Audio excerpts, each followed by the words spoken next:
நாம் பேசும் தமிழுடன் நம் வாழும் வாழ்க்கையோடும் கலந்துவிட்ட ஒரு தெய்வம்தான் முருகப்பெருமான். அந்த முருகப்பெருமான் குடிக்கொண்டிருக்க அந்த அறுபடை வீடை பற்றி தான் இந்த பதிவில் பார்க்க போகிறோம். நிறைய பதிவுகள்லாம் வந்து அறுபடை வீடு சம்மந்தம் போட்டிருப்பாங்க. ஆனால் நான் என்ன சொல்ல வரேன்னா, இந்த அறுபடை வீடுகளில் என்ன சூட்சமம் இருக்குது, எதுக்கு இந்த அறுபடை வீடுக்கு போகணும், அது ஒரு லைனை மட்டும்தான் எனக்கு சொல்ல போகிறேன். ஏன்னு பார்த்தீங்கன்னா அறுபடை வீடுகளில் திருப்பரங்குன்றம், திருச்செந்தூர், பழனி, சுவாமிமலை, திருத்தணி, பழமுதி சொல்லி இந்த அறுபடை வீடுகளில் ஒவ்வொரு படை வீடுகள்லேயும் ஒரு வாழ்வியலை முருகபெருமான் நமக்கு சொல்லிட்டு வராரு.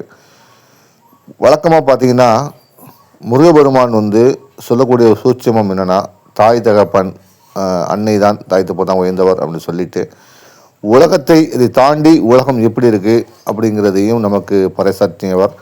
பழனியில் ஆண்டியாக நின்றவர், மாலையில் அரசனாக காட்சியளித்தவர். அதாவது வாழ்க்கையில் ஏற்றமும் தாழ்வும் இருக்கும், எதுக்கும் கவலைப்படாதே, வாழ்வில் உன்னை உயர வைப்பேன் அப்படிங்கிறது தான் முருகபெருமான் நமக்கு சொல்லக்கூடிய விஷயமும். அப்பனுக்கே பாட சொன்ன சுப்பையா படிச்சிருப்பீங்க இல்லையா? அந்த வகையில் இவர் மற்றவங்களுக்கு வழிகாட்டியாக வாழ்ந்தவர் தான் முருகபெருமான். நமக்கும் இன்னமும் வழிகாட்டியாக இருப்பவர் தான் முருகபெருமான். இந்த எண்ணத்தை மட்டும் உங்கள் மனசை வச்சுக்கிட்டிங்கன்னா முருகபெருமான் கண்டிப்பாக உங்களுக்கு வழிகாட்டுவார். பல சோதனைகளை கொடுப்பாரு. அந்த சோதனைகளை வென்று விட்டிங்கன்னா கண்டிப்பாக உங்களுக்கு வழிகாட்டுவாருக்கு தான் அந்த அப்பனுக்கு பாட சொன்ன சுப்பையா.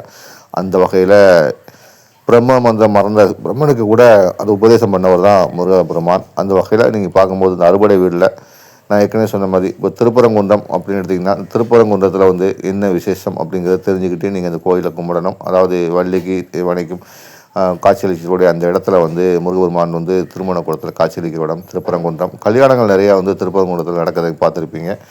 அதேமாரி பார்த்திங்கன்னா திருச்செந்தூரில் அலையோடும் கடலோடும் இருக்கக்கூடிய முருகப்பெருமான் நம் மனத்தில் உள்ள சஞ்சலங்களை நீக்குவார் அப்படிங்கிறது தான் அதனுடைய ஐதீகமாக பார்க்கப்படுது. அதாவது கெட்ட எண்ணங்களை அழித்து நம்ம சஞ்சலங்களை நீக்கி நம்மளை வாழ வைப்பார் திருச்செந்தூர் அப்படிங்கிற செந்தூராக வாழ வைப்பாருங்கிறது தான் அதோடைய இது. அதுமாரி பழனி ஏற்கனவே சொன்ன மாதிரி ஏற்றமும் தாழ்வு உண்டு வாழ்க்கையில், அதை போக்கி உங்களை உயர செய்வார் தான் பழனியுடைய முருகப்பெருமான் நமக்கு சொல்லக்கூடிய விஷயம். அதேமாரி சுவாமி மலை ஏற்கனவே சொன்ன மாதிரி அப்போருக்கு பாட சொன்ன சுப்பையாக இருந்த இடம் தான் அந்த சுவாமி மலை நான் சொல்லுவேன். அதுமாதிரி திருத்தணி முருகப்பெருமான் தான் திருத்தணிகை அப்படின்னா முருகப்பெருமான் தனக்கான கோபத்தை தணித்த இடம் தான் இந்த திருத்தணிகை. அதாவது மனுஷங்க தன்னுடைய கோபத்தை தணித்து வாழ்க்கையில் உயருங்கிறத பாடமாக சொன்ன இடம் தான் இந்த திருத்தணின்னு சொல்லுவேன். அதுமாதிரி பழமுதிர் சோலை அப்படின்னு பார்த்தீங்கன்னா வாழ்க்கையில் எது உயர்ந்தது எது தாழ்ந்ததுங்கிறது நம்மளே முடிவு பண்ணணும்.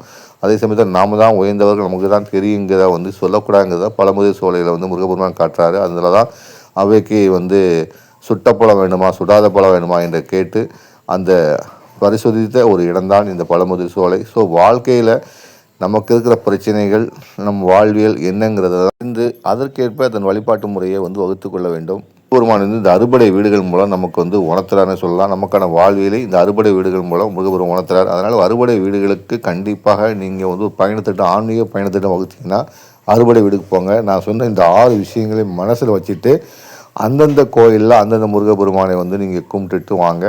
முருகப்பெருமான் எல்லா இடங்களிலும் நிறைந்திருந்தாலும் முருகப்பெருமான் தனக்கான வீடுகளை சந்திப்பதை எல்லாரும் விரும்புவாங்க. எல்லோரும் உதாரணத்துக்கு நம்ம எல்லார் வீட்டுக்கும் பேசுவோம், இல்லாட்டி பேசுவோம். ஆனால் தான் வீட்டுக்கு வரும்போது இவ்வளோ சந்தோஷமாக வரவேற்று உட்காரப்போ இல்லையா? அதே மாதிரி தான் முருகப்பெருமான் எங்கும் நிறைந்திருந்தாலும் அந்தந்த சன்னதிகளுக்கு சென்று நீங்கள் வழிபடும் போது கூடுதல் பலன்களை பெற முடியும் என்பதுதான் இந்த அறுபடை வீடு தரிசனத்தின் ஒரு முக்கிய விஷயமாக இருக்கும். ஒரே நாளில் சிலவங்க அறுபடை வீடுகளுக்கு போயிட்டு வராங்க. எனக்கு தெரிஞ்சு அப்படிலாம் நீ போகாதீங்க. ஒரு 6 நாள் திட்டம், 7 நாள் 10 நாள் திட்டமாக வச்சுடுங்க.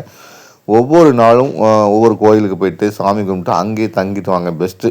அங்கேயே தங்கி அந்த கோயிலை அறிஞ்சு முடிஞ்சால் உழவார பணிகள் அந்த கோயிலில் மேற்கொள்ளுங்க. முருகப்பெருமானை அருளை போயிருங்க, அன்னதானம் செய்யுங்க. நிறைவாக அந்த கோயிலை விட்டு வரணும்.